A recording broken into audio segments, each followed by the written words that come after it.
tell us a little about the museum. So yeah, we're here in the Wood River Museum of History and Culture, and we have 5 exhibits.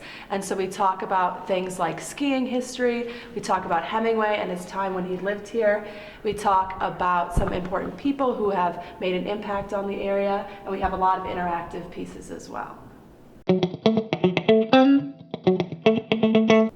Are there any interactive exhibits? Yeah, there's 3 interactive exhibits. So our first one is in the How in the World Did You Get to Sun Valley exhibit. You can write your story on a luggage tag and hang it on the wall. And so you can read stories about people who came here, but also add your own story. The second is the Cabinet of Wonders, and that's this whole space that's entirely interactive where you can open doors and drawers and find cool objects hidden inside. And then the third one is in our Hemingway exhibit, and that's where you can type on typewriters and write your own one true sentence. And what's a typewriter? So a typewriter, you'll see later on in the video what it is. How about you show us around? I'd love to. What's this exhibit? So this exhibit is all about the Shoshone and Bannock tribes, and so it talks about the history and culture of the tribes, where they are now and what they did when they lived in this area. And we also have a number of artifacts in here that were all made by members of the tribes in the last few years. So this is a dedicated space in the museum, so it'll always be about the tribe. Tell us a little bit about this one. Yeah, so this exhibit is all about Hemingway. It's called A Writer in New Country, Hemingway in 1939. So that's the year that Hemingway first came to Sun Valley. And so this exhibit talks a little about his life as an author and a writer and some of his travels that he did, but also about the time he spent here hunting and fishing and socializing. And so he ended up buying a house here and staying here for a while. And so this is just a bit about his story in Sun Valley.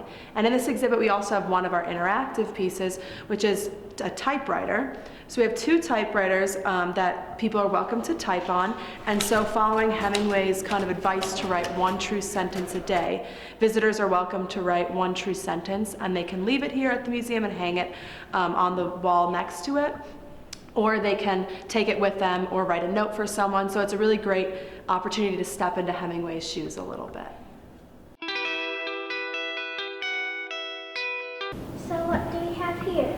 So this is our exhibit called Portrait of a Mountain, and it's all about Bald Mountain. And so we talk about the mountain way back when it was used with mining purposes and now with skiing. And so we talk about bi-skiing, adaptive skiing, ski patrol, different areas of ski history. And then we also talk a bit about art and music that was made from people who hike up Baldy and ski on Baldy. So we have some art, and here we have some music and some things from an author who wrote about Bald Mountain and found inspiration here. So it's a really cool exhibit about ski history, but also about how the mountain kind of shapes the town that we live in.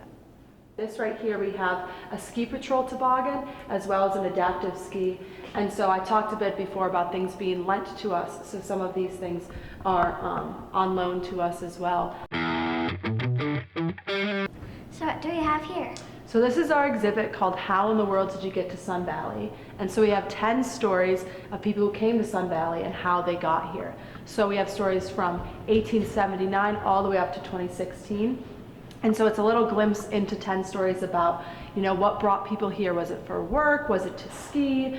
Were they forced to come here? And so it's a little highlight of different people who came here and a bit of history about the area as well. And what's all this writing here? So this is our luggage tag wall, and so it's part of the How in the World Did You Get to Sun Valley exhibit. And so in this spot you can write down your story of what you'll remember about being here if you're just visiting, or what brought you out to the Wood River Valley. And so you can write it down or draw a picture, and then you can attach it to the wall, and you can see a bunch of other stories from other people. And it's a great way for people to add their own history to the museum. Are these snowboards? Yeah, so these are 2 snowboards from our collection, and one was from Sandra Van Oort, who was an Olympian, and the other is from Rod Tatsuno, who was a snowboard instructor here. And so we do talk about snowboarding history as well as ski history in our Bald Mountain exhibit. This looks cool. What is it? So this is our Cabinet of Wonders, and so it was made by Paul Bates, who lives in the area, and so it's a collection of 25 objects from our collection, and they're all hidden behind drawers and doors, and your goal is to open it and find all the objects. So we have a little game too that you can play, like a scavenger hunt, and it's a really cool space to just try your hand at finding different objects and learning about different historical items that we have here.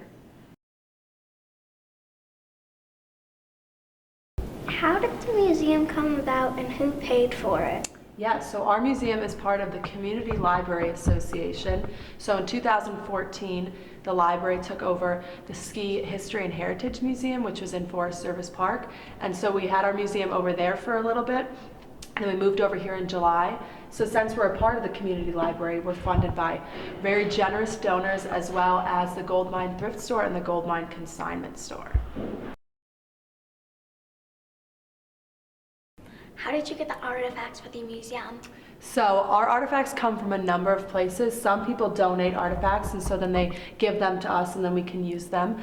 Other people loan them artifacts, so it's a certain period of time that we can show their things. And then other times we get it from different organizations, like there's some organizations that deal with like Hemingway's property and things like that, and so they've let us borrow a few things. So everything on view at the museum is either a part of our collection here, or it's donated from an individual or from a different organization.